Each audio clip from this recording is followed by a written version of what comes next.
I never thought of myself as a man who missed things. For 18 years, I operated forklifts at the Granger Distribution Center off Route 30 in Canton, Ohio, and that job teaches you awareness like nothing else. You learn to read the distance between your forks and a pallet rack to the quarter inch, because a quarter inch wrong means 3,000 pounds of pipe fittings crashing onto concrete. You learn to feel weight shift before the load tips. You learn to notice what other people walk past. But there is a vast difference between noticing things at work, where your livelihood depends on it, and noticing things at home, where your heart has already decided what it wants to believe. My name is Jake Collins. I was 38, pulling $52,000 a year before taxes, driving a 2016 Ford F-150 with 143,000 miles on it, and living at 4417 Birchwood Lane in Jackson Township, south of Canton. My wife Laura and I had been married 20 years. We got hitched young, both 18, fresh out of Jackson High School, at the First Baptist Church on Fulton Road with 63 guests and a reception in the church basement where her Aunt Donna made a 3-tier cake that leaned left and tasted like heaven despite looking ready to collapse. Laura was 36 and worked as a cashier at the Giant Eagle on Whipple Avenue, making about $31,000 a year. Together our salaries covered the $700 mortgage, the $340 truck payment, utilities that ran $220 in summer and $360 in winter, and groceries. We had a thin emergency fund at Huntington Bank that never climbed above $12,000 before some appliance or car repair dragged it back. We budgeted in the checkout line, choosing between name brand and store brand like it mattered, because it did. We had been high school sweethearts, the kind of couple everyone in our graduating class expected to either flame out fast or make it all the way to the end. We made it all the way, or so I thought. Laura had this habit of tucking her hair behind her left ear when she was thinking about something she was not ready to say, and in 20 years of marriage, I had seen that gesture 10,000 times and never once suspected it might be hiding something from me specifically. She was a good mother. She kept the house organized on a budget that would make a financial planner weep. She remembered every birthday and anniversary, made Thanksgiving dinner from scratch every November, volunteered at Tyler's school fundraisers through elementary and middle school. On paper and in practice, she was the wife I thanked God for every Sunday at First Baptist, the woman I would have taken a bullet for without a second of hesitation.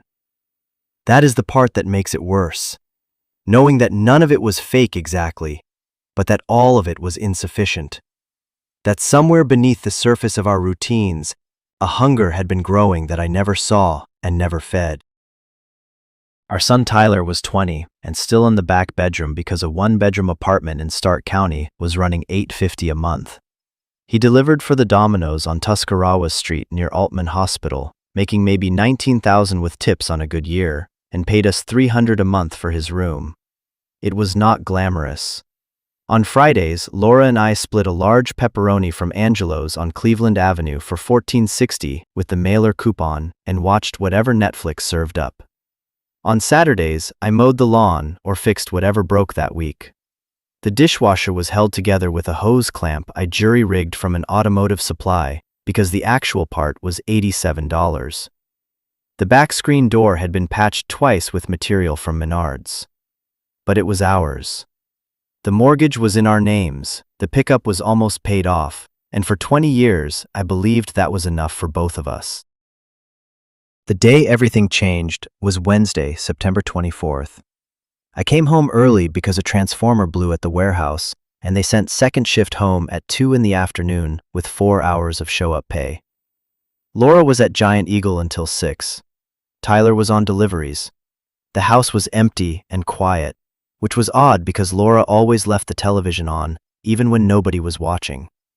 She said the noise kept the house from feeling lonely, and I never questioned that because it seemed harmless for a woman who spent 8 hours listening to barcode scanners. I dropped my lunchbox on the counter, cracked a Yingling, and figured I would throw in a load of laundry since I had the time. Laura usually handled it weekends, but the hamper was overflowing. I gathered the darks and carried them to the basement, ducking the ceiling beam I had padded with a pool noodle 3 years back after splitting my forehead on it. Our washer and dryer were old Maytags from 2009, white with rust creeping up from the bases, and they shook during the spin cycle like machines trying to escape their own foundations. Next to them sat a wire shelf unit from Walmart holding Tide Pods, dryer sheets, fabric softener, and a plastic bin of supplies that Laura organized with the same quiet efficiency she brought to every domestic task. The basement smelled like damp concrete and detergent, a smell I associated with normalcy, with the unremarkable machinery of a functioning household. I had no reason to expect anything out of the ordinary down there. I was just a husband doing laundry on a Wednesday afternoon because a transformer blew at work and handed him 3 unexpected hours that he figured he could use to do something helpful for his wife. The irony of that, doing something kind for the woman who was hiding a second phone in her pants, would not become apparent until about 45 seconds later. I dumped the clothes on the washer to sort, and when I unfolded a pair of Laura's black work pants, something slid from the folded leg and clattered onto the metal lid. A phone. Not Laura's phone. Laura had an iPhone 11 with a cracked screen protector and a purple case Tyler gave her for Mother's Day. This was a Samsung Galaxy, black, no case. When I picked it up, the screen lit with a notification. 43 unread voicemails. The contact name said D, a local 330 area code. I stood with the fluorescent buzzing overhead and the water heater clicking behind me, and something cracked in my chest that had nothing to do with my body. 43 voicemails from someone Laura hid a phone to communicate with, tucked into her pants like contraband. I did not want to listen. Every instinct said put it back, but my thumb was already moving. The first message played into the silence of the basement. A deep, unhurried voice. Hey, it's me. Wanted to hear your voice before the Henderson job. Last night was incredible. I keep thinking about that thing you did with... I hit stop. My hand shook so badly I almost dropped the phone onto concrete. I sat on the bottom basement step, back against the cold block wall, and stared at the Samsung in my palm like something venomous. I made myself listen to every message. It took over 2 hours because I kept pausing to press palms against my eyes and fight down the nausea that rose every time the voice said baby, or beautiful, or soon. Short messages ran 10 or 15 seconds, just checking in, calling her names that were not his to give. Longer ones went 3 or 4 minutes, and in those messages Derek Hale talked about their future together, a future that apparently did not include me at all. He talked about how Laura deserved better than a man who smelled like diesel and warehouse dust. About taking her to Put-in-Bay Island for a long weekend when the season was right. About a lake cabin he found online at $170 a night. Derek Hale. The name hit me when I connected voice to face. He lived 4 houses down at 4441 Birchwood Lane, a 42-year-old divorced general contractor who drove a white Ram 2500 with magnetic door signs reading Hale Home Improvements, LLC. He had built the Petersons' deck across the street the previous summer, and I had admired the work from my driveway while mowing. In July, I walked 4 houses down, borrowed his reciprocating saw to cut a rusted pipe under the kitchen sink, and returned it next day with a 6-pack of Miller Lite. My wife was sleeping with the man whose tools I had borrowed and whose hand I had shaken while thanking him. But the voicemails that destroyed me were not about their plans or her body. They were the ones mentioning my son. Number 17, August 14th, 9:47 a.m. Tyler just texted me, said he told Jake you picked up an extra shift tonight, so we're good 7 to 11. That kid's a solid wingman, babe. You raised him right. The vicious irony of that last line nearly made me vomit on the basement floor. Number 23, August 29th. Tell Tyler thanks for covering Saturday. Left him $40 on the counter. Number 31, September 8th. Tyler says Jake's going to the Browns game with Mitch Sunday, so we've got the whole afternoon. I'll bring steaks and that wine from Hartville Kitchen.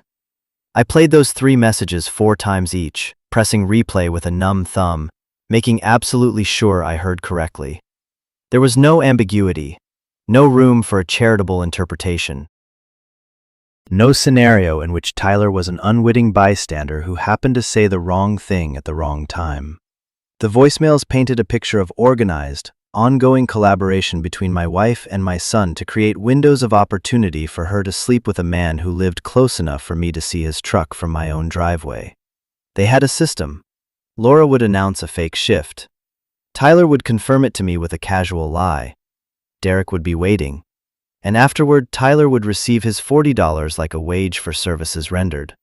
The system had been running for 14 months with the frictionless efficiency of any well-practiced routine, and the only reason it broke down was because Laura got careless with the laundry and left the wrong phone in the wrong pair of jeans on laundry day. My son. The boy I taught to ride a bike on the sidewalk out front when he was 6. The kid I took to his first Indians game at Jacobs Field when he was 7, and bought a foam finger and a hot dog he dropped between the seats, and I bought another without hesitation.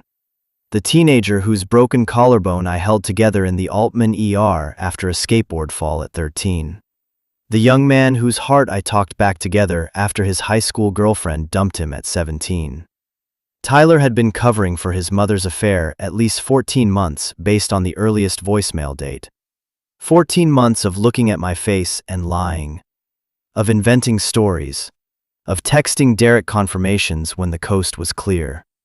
Of accepting $40 payments from the man sleeping with his mother, cash exchanged like a transaction where the product being sold was my ignorance, and the price was set at $40 per lie. I sat in that basement until light from the ground-level window shifted from afternoon gold to evening gray. The Yingling went flat on the dryer lid, untouched after one sip in a different lifetime, before the phone, before the voicemails, before the floor dropped out. I listened to all 43 messages twice.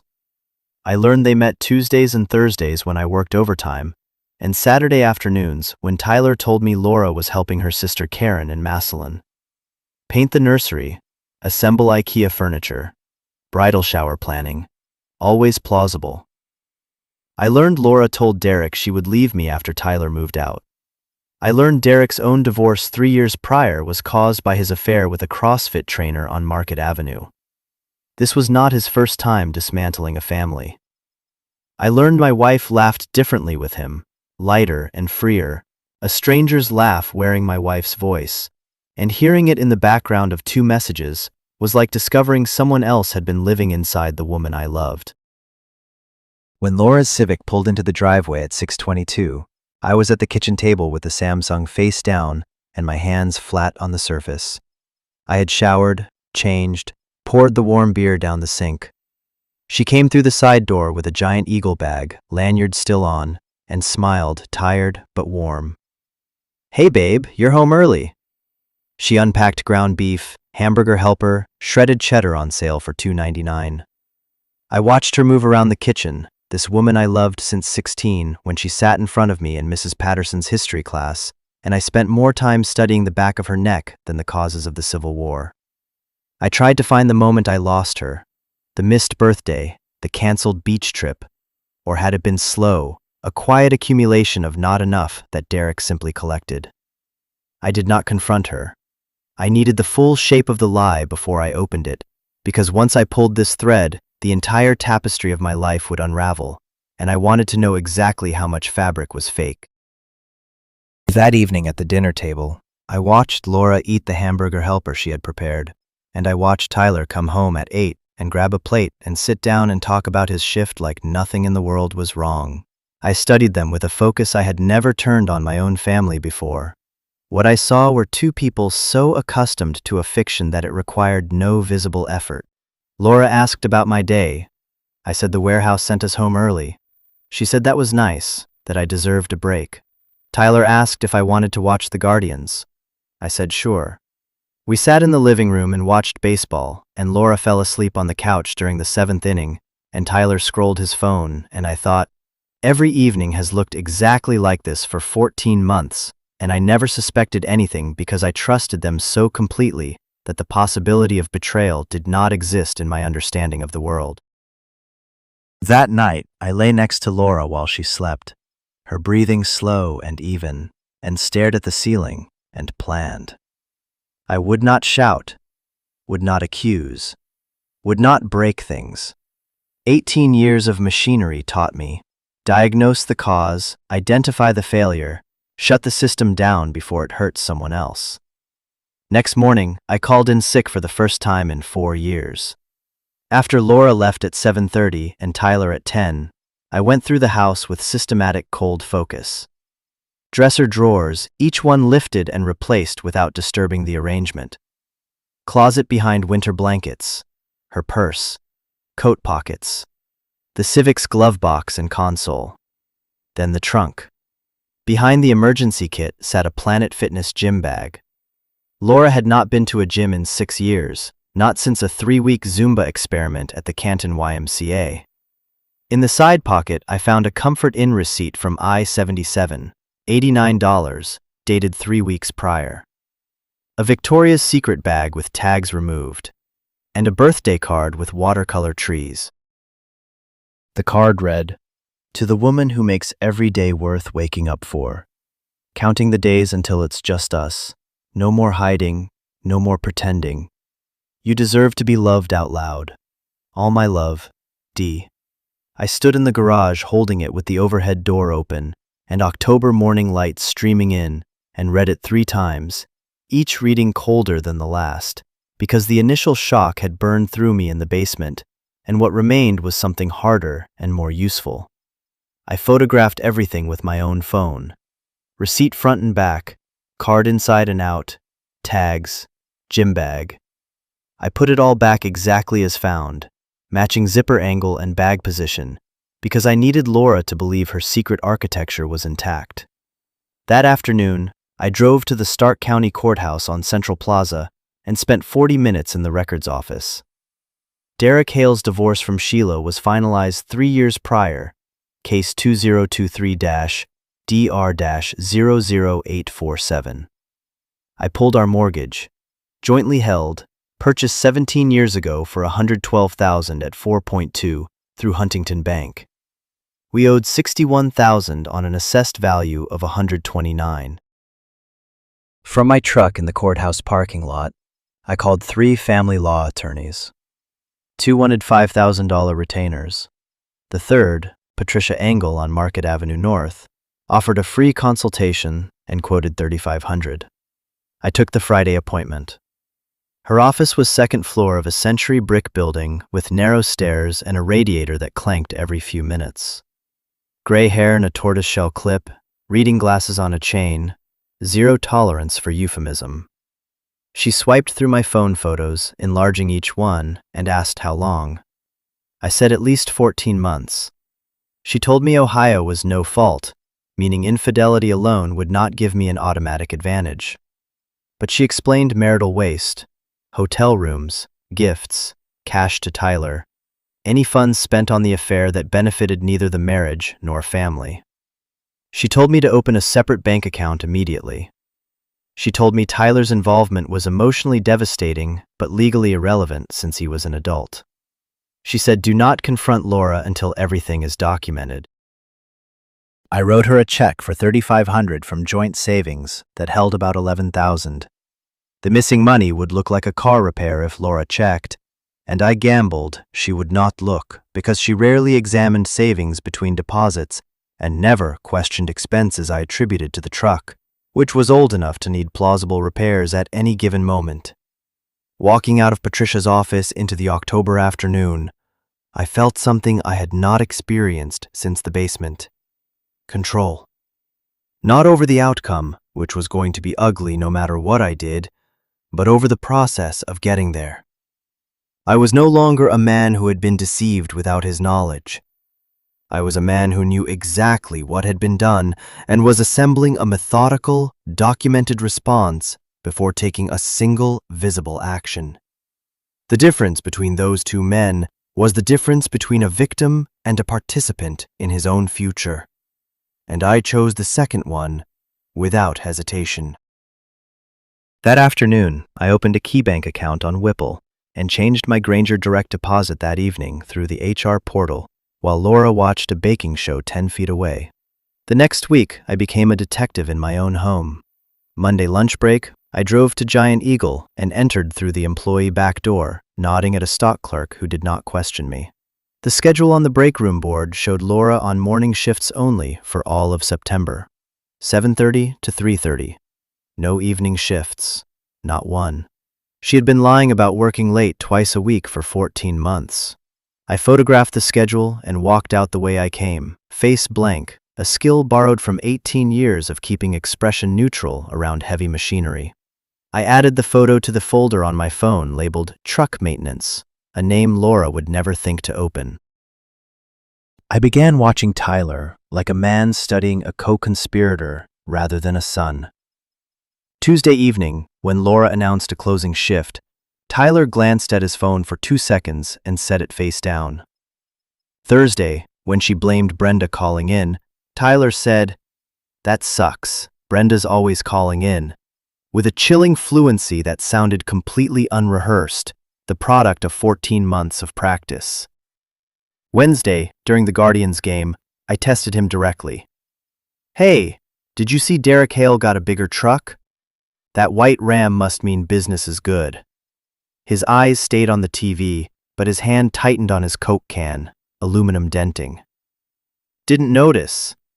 Don't really pay attention to the neighbors, Dad." I watched the lie deploy from my son's mouth with mechanical ease, and it was a different kind of knowing, the kind that lives in the stomach and not the head. There was one more thing I needed: visual confirmation. Everything I had was powerful, but still deniable in theory. Laura could claim the phone was planted, the voicemails were someone else's joke, the receipt belonged to a coworker she was holding it for. Lawyers play those games, and Patricia had told me that the more evidence I had from multiple independent sources, the stronger my position. I needed to see it with my own eyes, to watch her car pull into his garage and not come out for hours, because that was the kind of evidence no amount of clever lawyering could explain away. I also needed it for myself, for the part of my brain that was still trying to construct an alternative explanation, the part that whispered, maybe it is not as bad as it sounds, maybe the voicemails are exaggerated, maybe Derek is delusional and Laura just talks to him sometimes. So on the following Thursday, when Laura announced she was covering for Brenda's closing shift again, I did not settle in with Tyler. I told him I was working on the truck and walked into the October dark.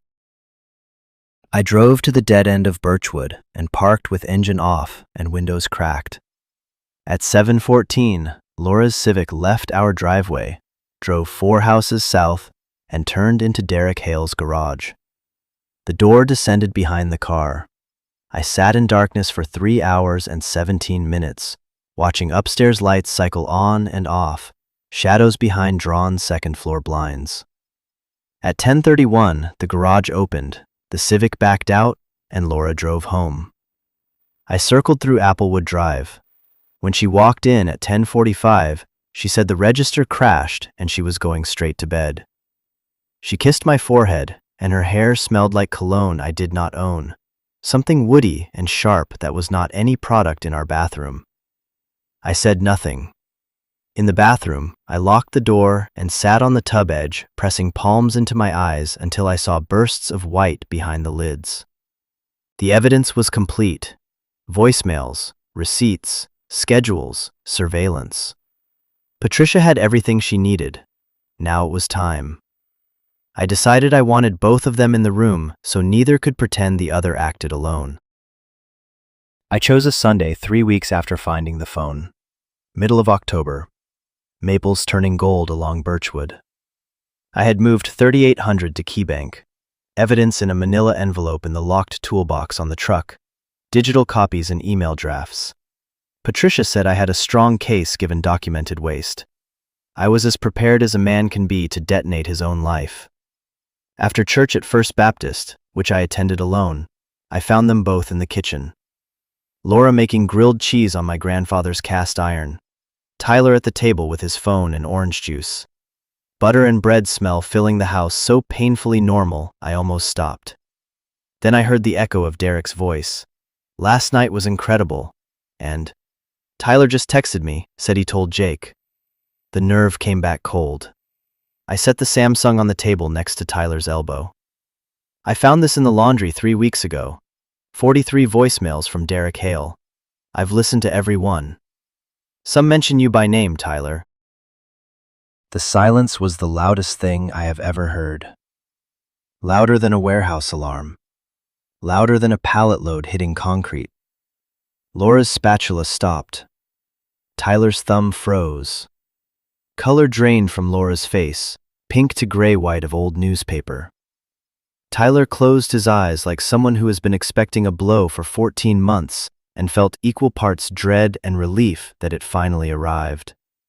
Laura turned, spatula dripping cheese, and said, "Jake, I can explain." I held up my hand. "You'll get your chance." First, Tyler tells me, looking at my face, how long he's been helping you lie to me. Tyler opened his eyes, and what I saw was not anger or defiance, but a shame so total and so deep it looked like physical pain.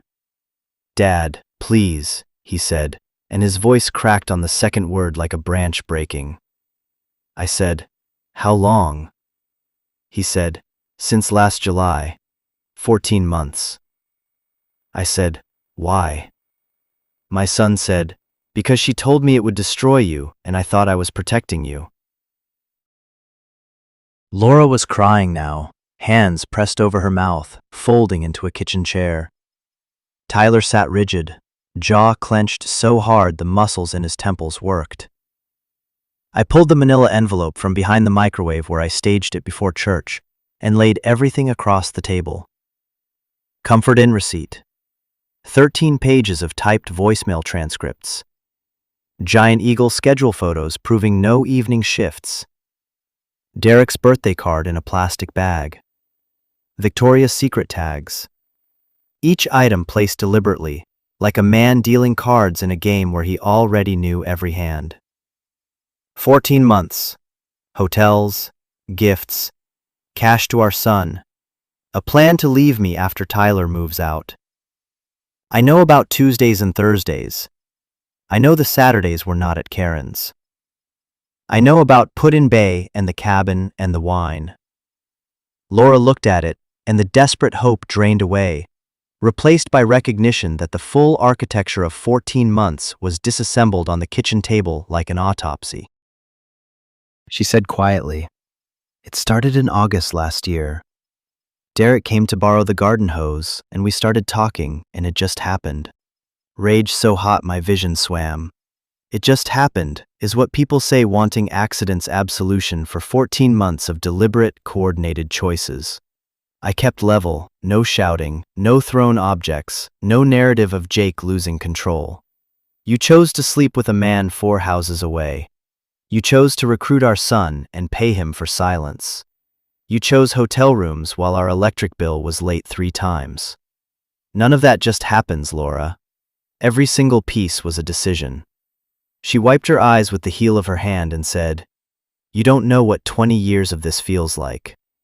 Register all day, same house, same meals, same broken dishwasher, same everything for 20 years. Derek made me feel like I was more than this." She gestured around the kitchen. "Every repair I made, every shift I worked, every pizza on Friday a prison. And Derek was the parole." Tyler broke. He stood. "Dad, I wanted to tell you every single day.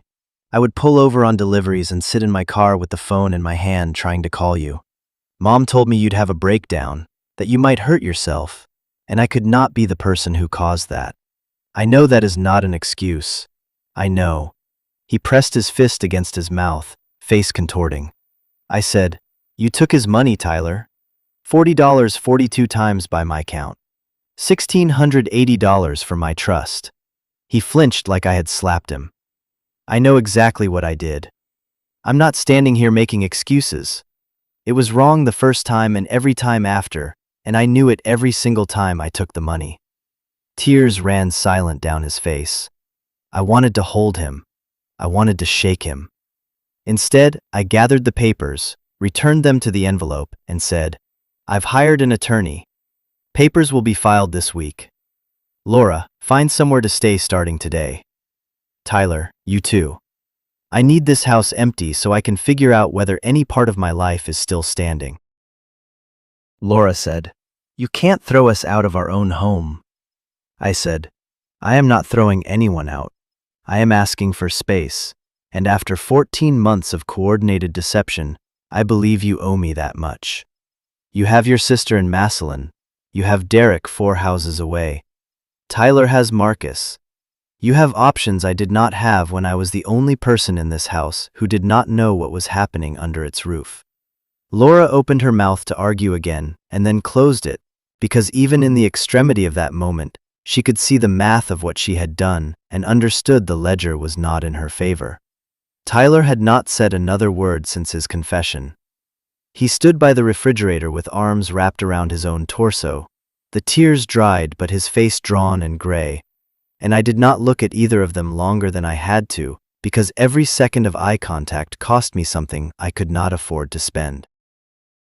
Laura packed 2 suitcases and a garbage bag of shoes into the Civic's trunk, while I sat in the living room and did not watch.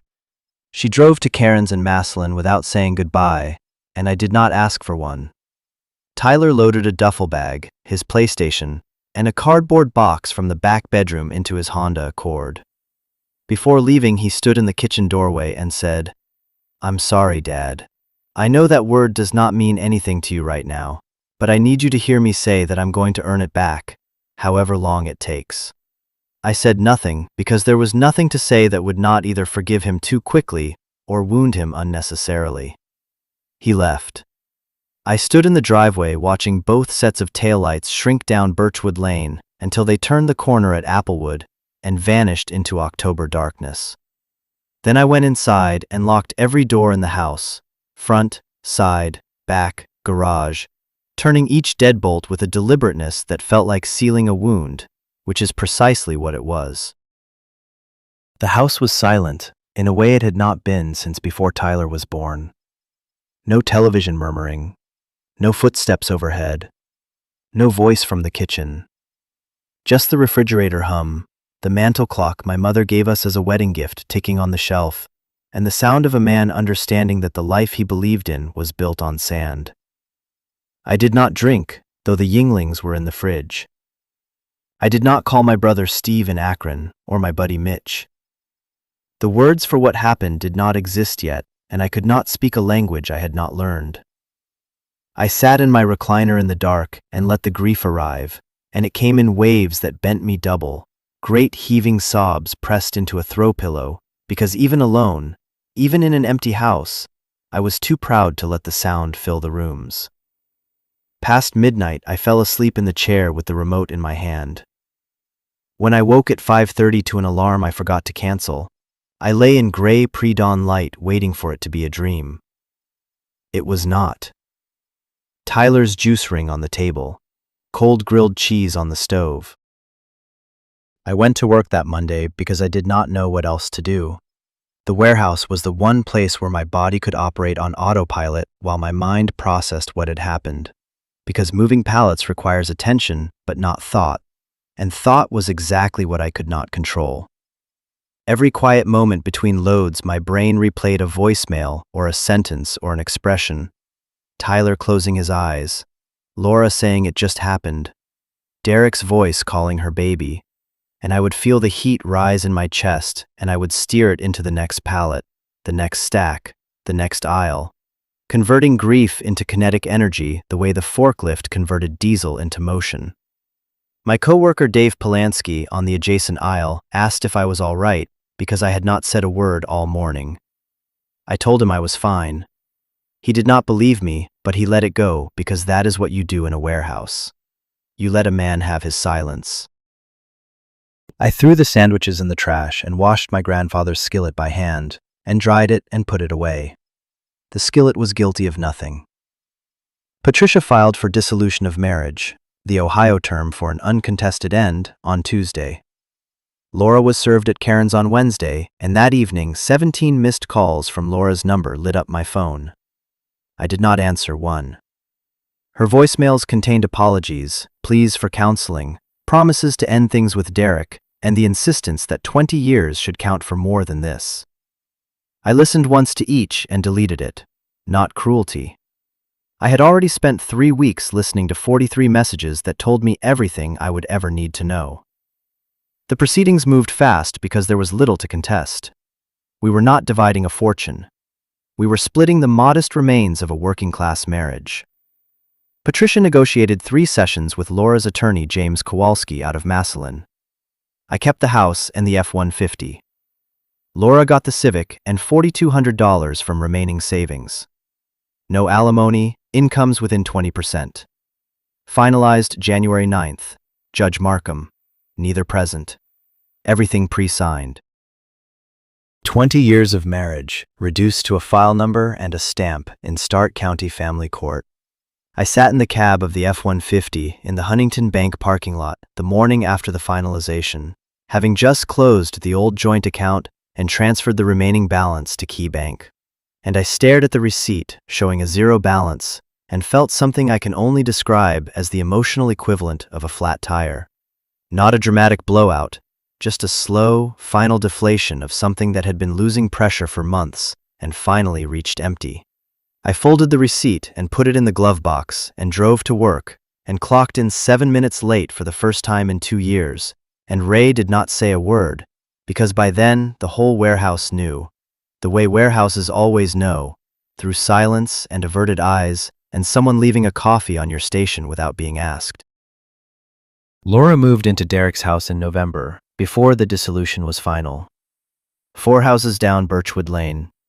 Some mornings, I saw the white Ram in that driveway on my way to work, and once I saw Laura checking his mailbox in a bathrobe. I turned my head and focused on the road. At Granger, my foreman Ray asked if everything was all right. "Just some stuff at home," I said. He nodded and did not press, which is how men handle pain in a warehouse. You acknowledge it exists and you do not examine it. I worked my shifts, moved my pallets, ate lunch alone in the cab of a parked forklift, because the break room conversations felt like they belonged to a different world. At home, I ate canned soup and stared at walls with nail holes where photos used to hang. The house silence was physical, something you could lean against, and I leaned against it for weeks because there was nothing else to hold me up. The hardest part of the weeks that followed was not the loneliness, although the loneliness was considerable. It was the fact that everywhere I went in Jackson Township, I saw the geography of the affair.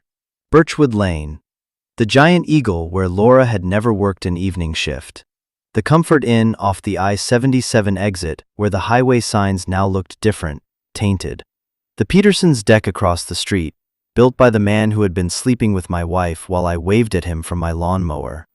Even the Menards, where Laura and I used to buy supplies together, now felt contaminated because I could not stop wondering whether she had ever met Derek there, in the paint aisle or the lumber section, trading looks over the price tags while I was at the warehouse earning money that partially funded their hotel rooms.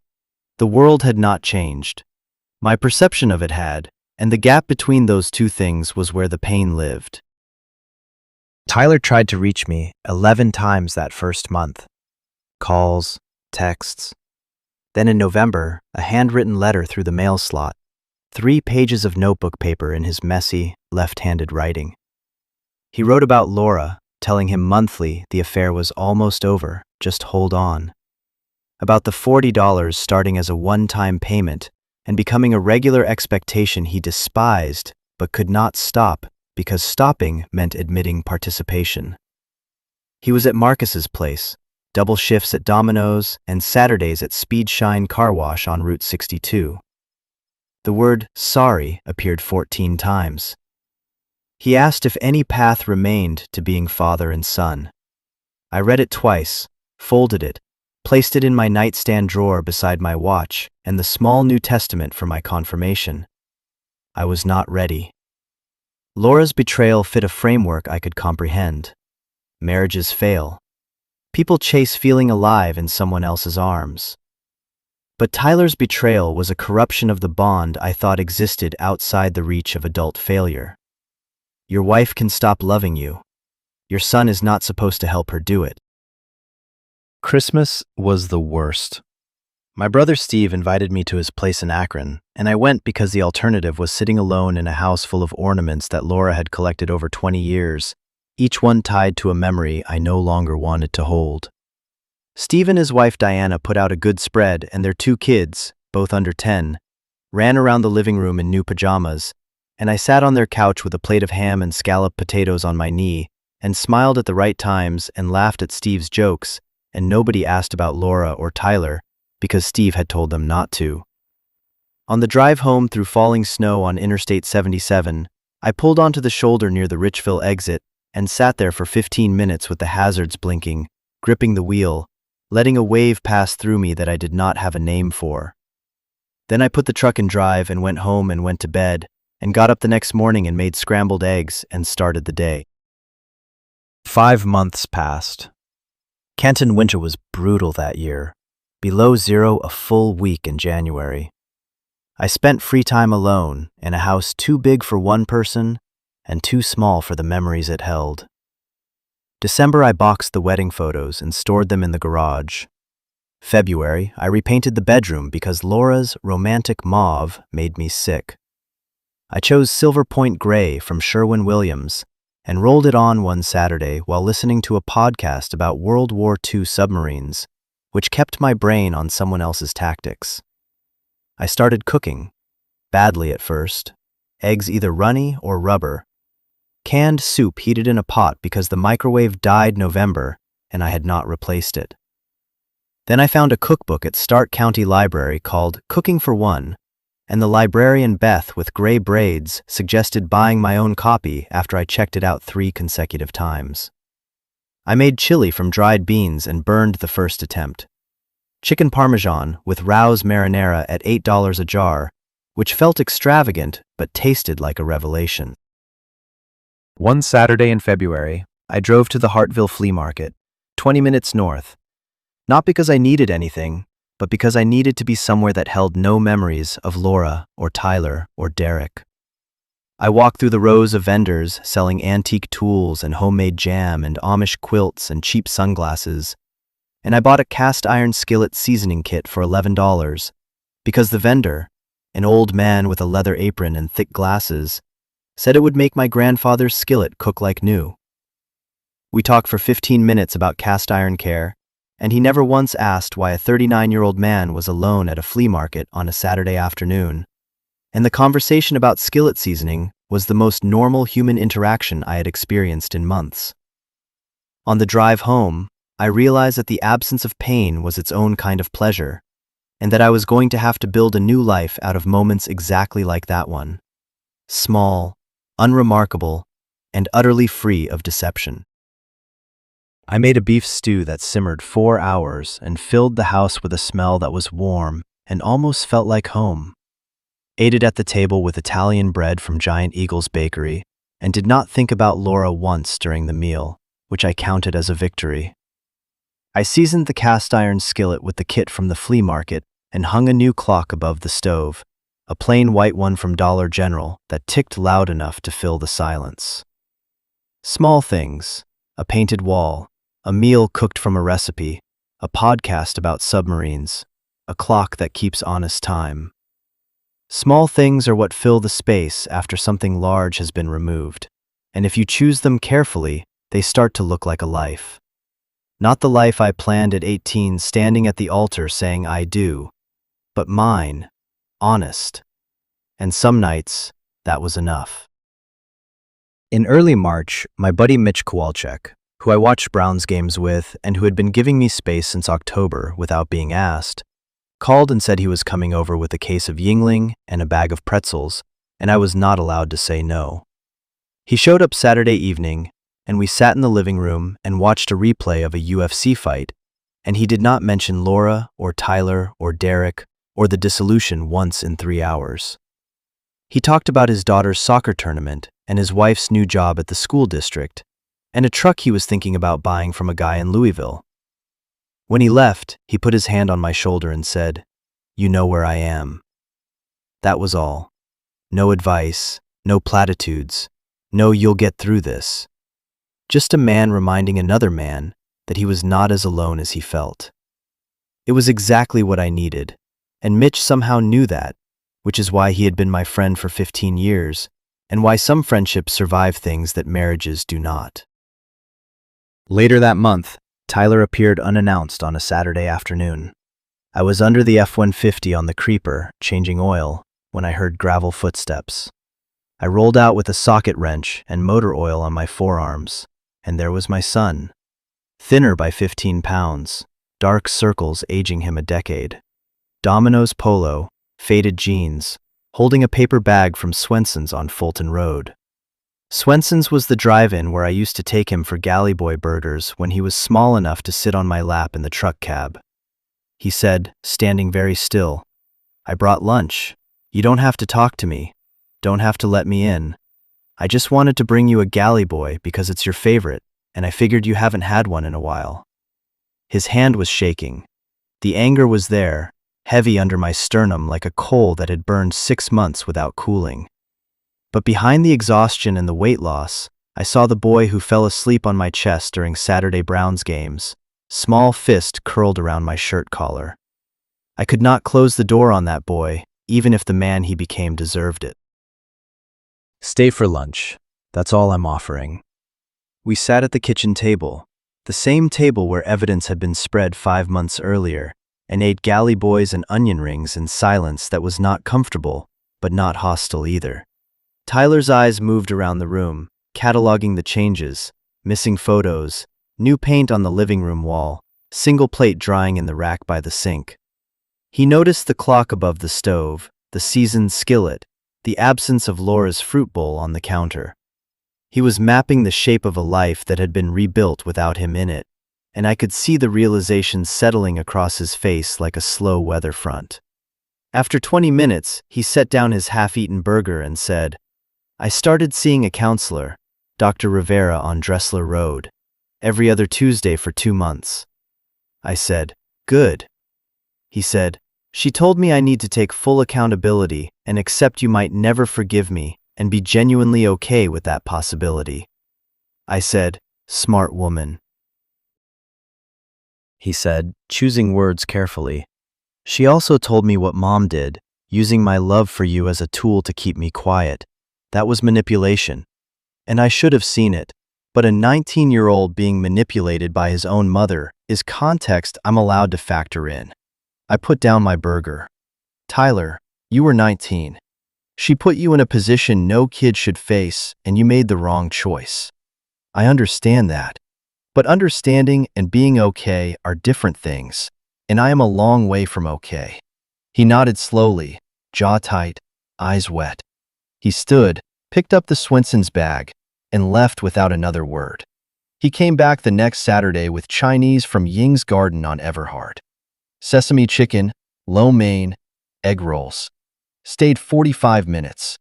The Saturday after that, Popeyes. An hour. Then Baleria subs.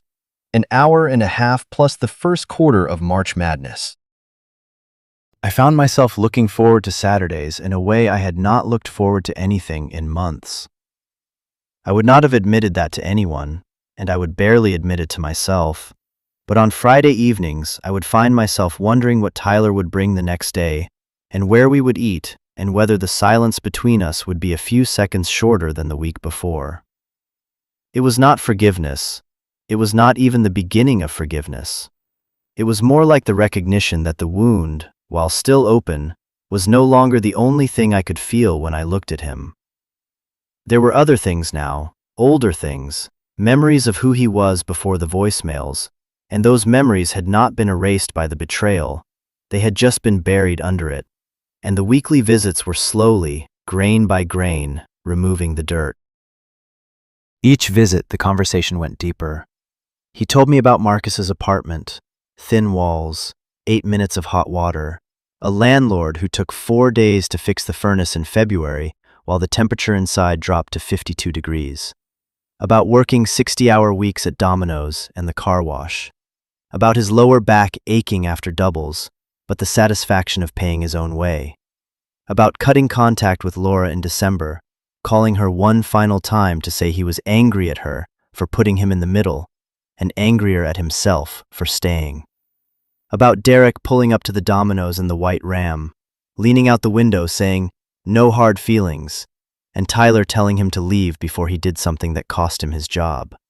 Something clenched in my chest loosened a fraction when I heard that. I did not smile, but the coal under my sternum dimmed by a degree. One Saturday in late March, Tyler asked if he could help me fix the back screen door, which had torn again during a windstorm in February and was hanging by one corner like a flag of surrender. We drove to the Menards on Whipple Avenue together, the first time we had been in a store side by side since before the confrontation, and we walked the aisles picking out screen material and a spline roller and new rubber spline, and Tyler pushed the cart and I compared prices, and for 20 minutes we were just a father and son buying hardware supplies on a Saturday morning, which is so ordinary it should not mean anything, and yet it meant everything. We spent the afternoon on the back porch replacing the screen, and Tyler held the frame while I rolled the spline in, and we did not talk about Laura or Derek or voicemails. We talked about the Guardians' pitching rotation and whether the new closer was going to work out. When we finished, the screen was taut and clean, and the door closed with a solid click, and Tyler said, "Looks good, Dad," and I said, "It does," and meant more than the door. Then, in April, on his 8th Saturday visit, Tyler reached into his jacket and set a white bank envelope on the table between our cartons of General Tso's. $1,680, 40 times 42. Every payment I took from Derek. I've been saving since January. Dr. Rivera said the exact number matters because accountability without specifics is just performance. 1,680 in 20s. The money was nothing. It would not fix a marriage or erase 14 months. But it was a 20-year-old kid working 70-hour weeks at a pizza shop and a car wash, scraping $40 at a time to repay a debt that was moral rather than financial. Accountability that names its own numbers. I pushed the envelope back. "Keep the money. I don't want it. But remember what it costs to earn, every dollar, every double shift. Next time someone asks you to trade trust for cash, remember this feeling." Tyler pressed his lips together, fighting to hold it together. I could see his jaw trembling. I sat there looking at that envelope and thinking about what it represented. Not the money, the hours.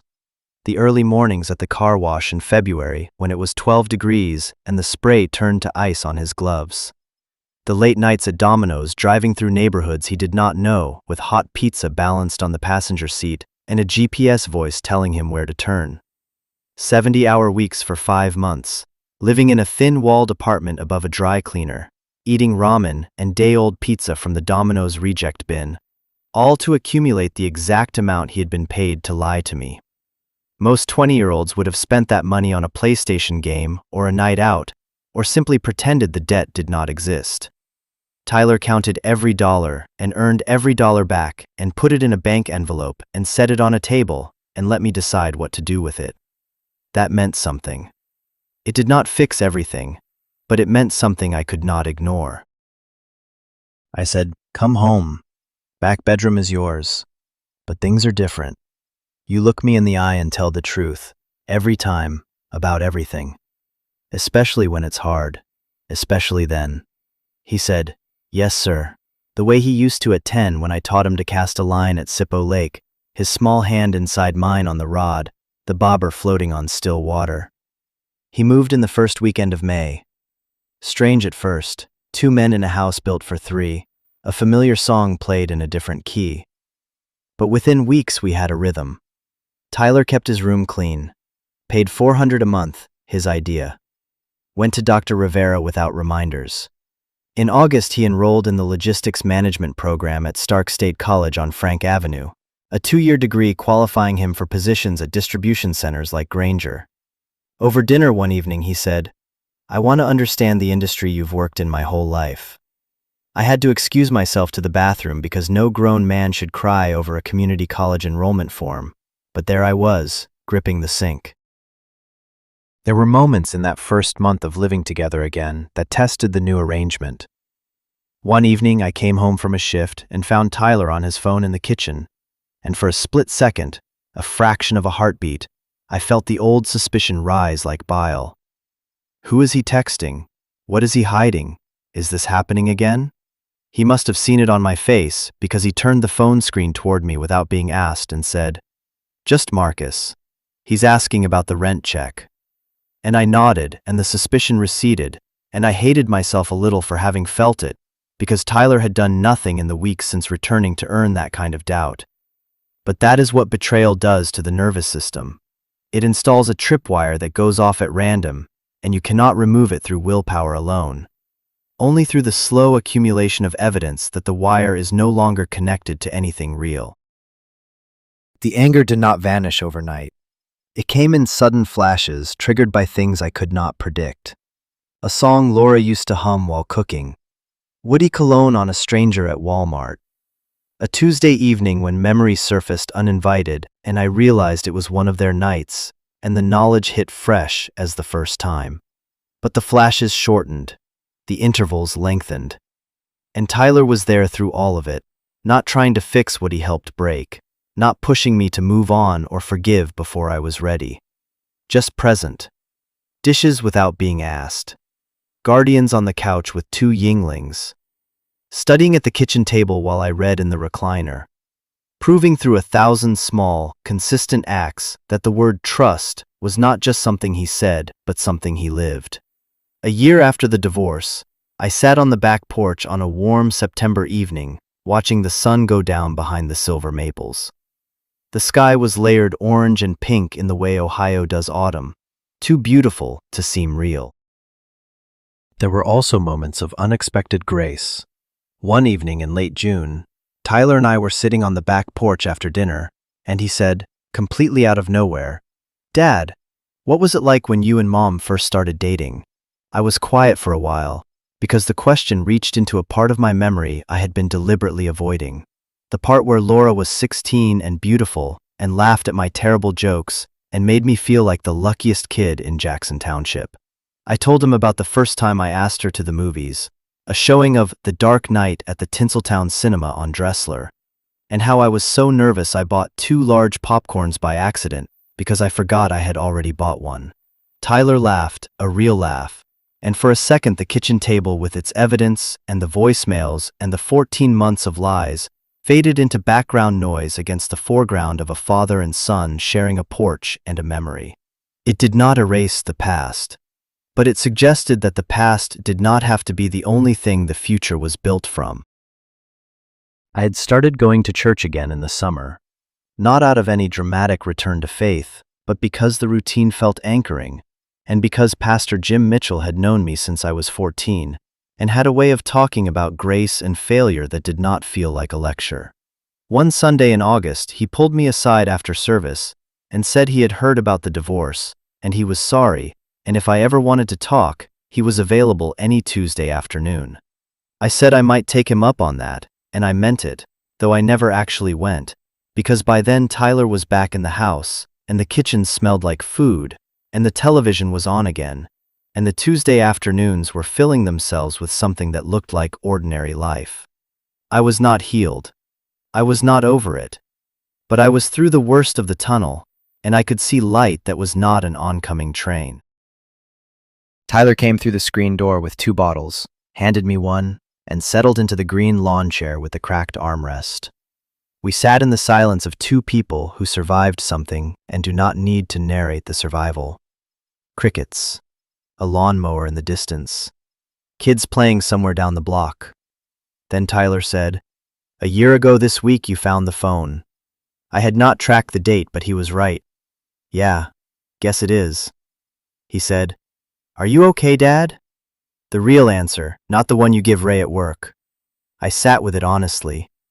Not the polished version for a neighbor, but the one living in the quiet space behind my ribs where the wound had slowly scarred over 12 months. Getting there. Not what I pictured at 39. Divorced. Eating dinner with my kid instead of my wife. Chicken parm from a library cookbook. But everything in this house right now is honest. The food. The conversation. You and me here. After 14 months inside a lie, honest feels like something worth building on. Tyler clinked his bottle against mine, a small sound in the large evening, and we sat until the fireflies came out, father and son on a back porch in Jackson Township, Canton, Ohio, with nothing expensive and nothing hidden and nothing between them but the truth. The road ahead was not paved or smooth. I did not know if I would date again, or trust again, or stop flinching when a phone buzzed in another room. But I knew we were sitting in the wreckage of something broken and choosing to build something new. Because family is not a thing you are given. It is a thing you make, and sometimes you have to make it twice. Laura married Derek Hale the following spring, a courthouse ceremony in Akron. Mrs. Peterson delivered the news over the fence with the relish certain people reserve for other people's poor decisions. I felt nothing. Not satisfaction, not sadness, not vindication. Just distant recognition, like driving past a house you once lived in and noticing the shutters are a different color now. Tyler did not attend the wedding. He said, without my asking, "She made her choice, I made mine. I'm where I'm supposed to be." Then he went back to his supply chain midterm at the kitchen table, a 21-year-old man who had learned the hardest possible way that loyalty without honesty is just complicity, and that protecting someone from truth is the most insidious kind of lie there is. Justice had been served. Not the thunderclap kind from a courtroom, though the settlement was fair, but the quieter kind that comes from living with consequences. Laura chose desire over commitment and ended up with a man whose own ex-wife left him for the same behavior, a pattern that suggested the ending would eventually repeat. Tyler chose silence over honesty and spent a year working double shifts and bi-weekly therapy, earning back something he could have kept simply by telling the truth. And I chose to face every voicemail, every receipt, every lie, responding not with rage, but with the steady, painful work of dismantling a false life and building a real one. None of us escaped unscathed. But the ones who chose accountability over comfort were the ones still standing, still building, still turning toward morning. This is where our story comes to an end. Share your thoughts in the comments section below. Thank you so much for listening.